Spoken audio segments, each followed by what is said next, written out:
Uncountable nouns.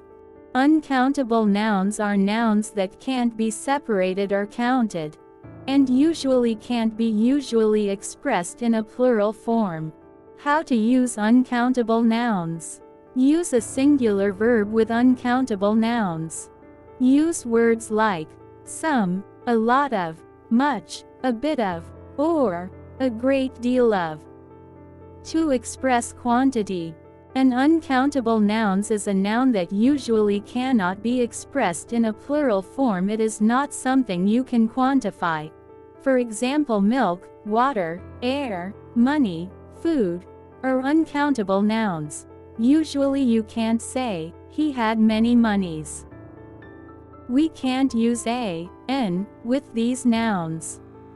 If you want to ask about the quantity of an uncountable noun, you ask how much. How much rice do you want?